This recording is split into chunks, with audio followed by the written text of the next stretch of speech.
अब हम लोग जो है वो कैल्शियम इन बोन समझेंगे। तो बोन ऐसे डेवलप होती है कि शुरू में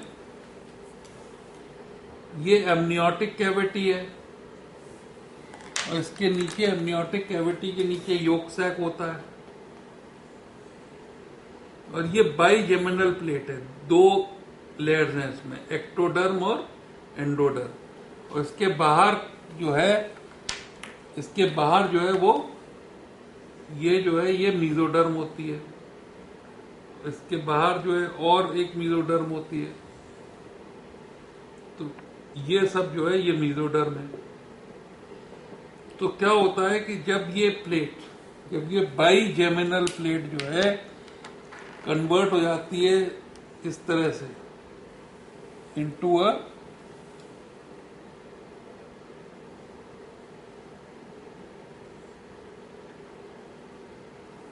इसका मतलब ऊपर की एमनियोटिक कैविटी अब इस तरह से हो गई, यो बढ़ के इसने इसके पोर्शन को एक घेर लिया,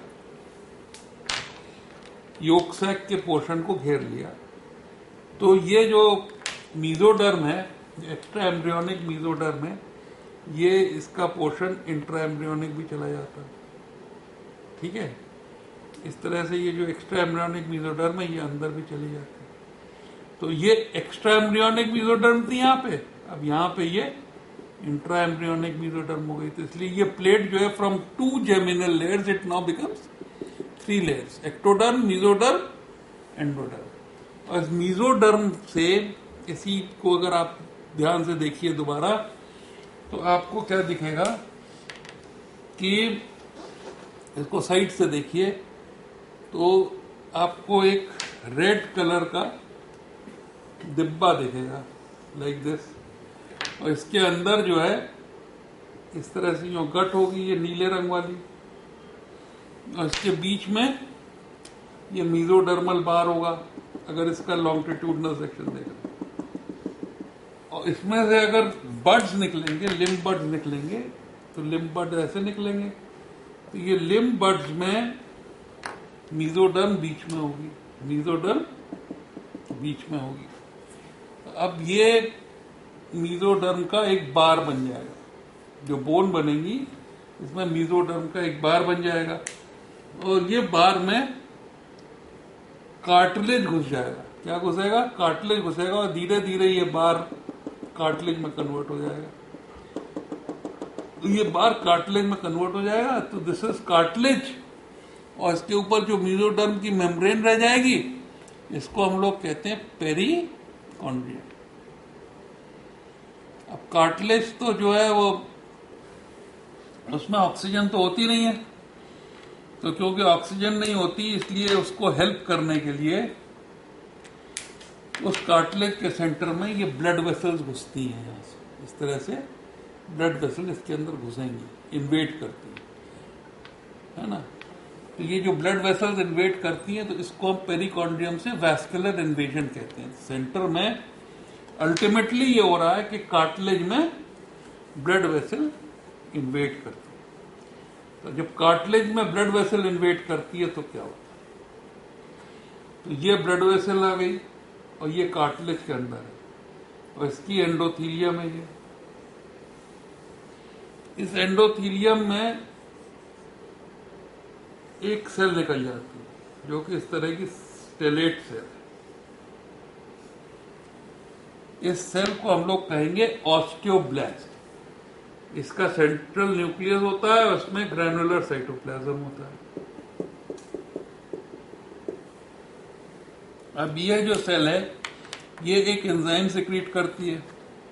उस एंजाइम को हम लोग कहते हैं एल्कलाइन फॉस्फेटेज।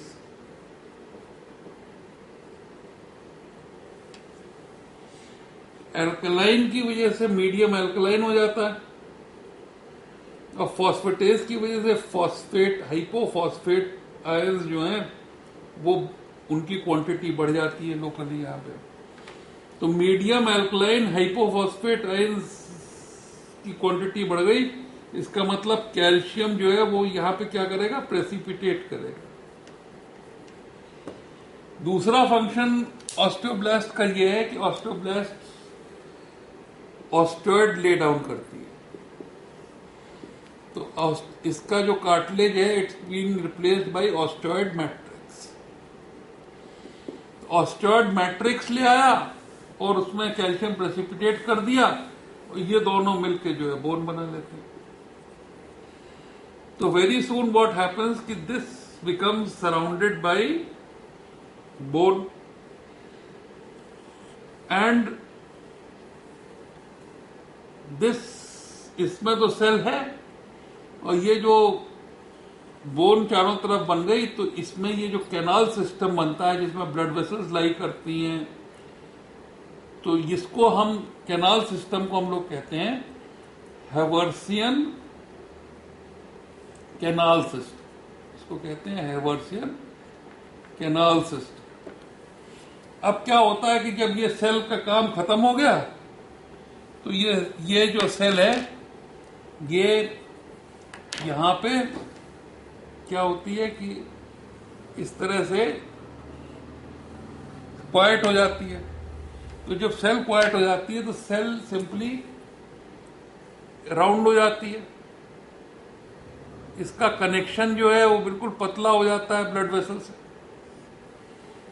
इसका न्यूक्लियस पिक्नोटिक हो जाता है, बड़ा नहीं रहता है। ये तो बड़ा न्यूक्लियस था, इसका न्यूक्लियस पिक्नोटिक और पेरिफेरल हो जाता है। और ये साइटोप्लाज्म ग्रैनुलर नहीं रहता। Cytoplasm is not granular, cytoplasm becomes cloudy. Cytoplasm becomes cloudy. अब इस तरह की सेल को हम लोग कहते हैं ऑस्टियोसाइट। इस तरह के हम लोग सेल को कहते हैं ऑस्टियोसाइट। इस सेल को कहते हैं ऑस्टियोब्लास्ट। इसको कहते हैं ऑस्टियोब्लास्ट। ऑस्टियोब्लास्ट से ऑस्टियोसाइट हो गई। फिर धीरे धीरे क्या होता है कि भाई यहां का एनवायरनमेंट एसिडिक हो जाता है, रेस्पिरेशन एनारोबिक हो जाता है।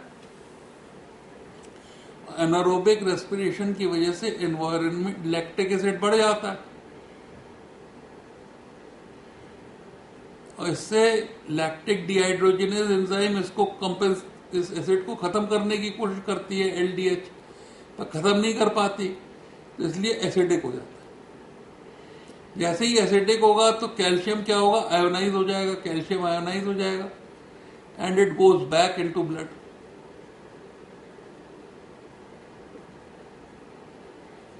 तो धीरे धीरे ये जो सिस्ट है ये बढ़ने लगती है।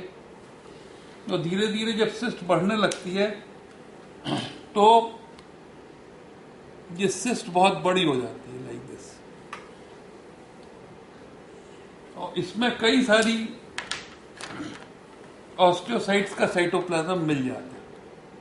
तो कई सारी ऑस्टियोसाइट्स का साइटोप्लाज्म मिल जाता है और इसमें जो है कई सारे न्यूक्लियस हो जाते हैं। इसमें इसलिए कई सारे न्यूक्लियस हो जाते हैं। इस तरह की सेल जिसके कई सारे न्यूक्लियस हैं, this is known as osteoclast. This is known as osteoclast. ये जो प्राइमरी एक्शन है, this is produced by the hormone parathyroid. Matrix का डिपॉजिटर कैल्सिटोनिन। कैल्शियम का यहां पे आना विटामिन डी, ठीक है। तो ये विटामिन डी, कैल्सिटोनिन और पैराथायरॉयड, इनके एक्शन से ऑस्टियोब्लास्ट, ऑस्टियोसाइट और ऑस्टियोक्लास्ट बनती है। ये वाला पोर्शन जो कैल्शियम डिपोजिशन का है, इसको हम लोग कहते हैं मिनरलाइजेशन। इसको कहते हैं मिनरलाइजेशन। और जो कैल्शियम रिमूव होने का है यहां से, इसको हम कहते हैं डीमिनरलाइजेशन। इस तरह से बोन के दो कंपोनेंट्स हैं, एक ऑस्टियोइड और एक कैल्शियम हाइपोफॉस्फेट या मिनरल। ऑस्टियोइड और मिनरल बोन के दो कंपोनेंट्स हैं, ऑस्टियोइड और मिनरल। ठीक। ऑस्टियोइड की वजह से बोन ब्रेक नहीं करती है, ऑस्टियोइड की वजह से बोन ब्रेक नहीं करती है। जैसे कि छत में बीम होती है तो ऑस्टियोइड की वजह से, इस छत में इस तरह से बीम होती है, ये ऑस्टियोइड है, इसकी वजह से बोन ब्रेक नहीं करती है, उसमें टेंसाइल स्ट्रेंथ होती है। अगर वो बेंड भी करेगी तो ब्रेक नहीं करेगी। ब्रेक रेजिस्टेंस, ब्रेक होने के लिए रेजिस्ट करती है, टूटती नहीं। और दूसरा इसमें जो बोन में कंपोनेंट होता है वो होता है ये कैल्शियम, और इसकी वजह से बोन बेंड नहीं करती, तो बेंड रेजिस्टेंस होता है ना, बेंड रेजिस्टेंस। तो इसको कहते हैं कॉम्प्रेशनल स्ट्रेंथ। तो कॉम्प्रेशनल स्ट्रेंथ होती है और टेंसाइल स्ट्रेंथ होती है। तो resistance to bending is because of calcium and resistance to breaking is because of osteoid. ये जो धारी है ये ऑस्टियोइड है और ये जो है ये कैल्शियम। ये बात ध्यान रखना जरूरी है, क्योंकि जब मिनरल कम होता है तो बोन बेंड करती है, और जब ऑस्टियोइड कम होता है तो बोन ब्रेक करती है। तो बोन बेंड करती है रिकेट्स में और ब्रेक करती है ऑस्टियोपोरोसिस में। तो ये वाली बात बोन के कैल्शियम का, बोन और कैल्शियम का जो रिश्ता है यहां पे समाप्त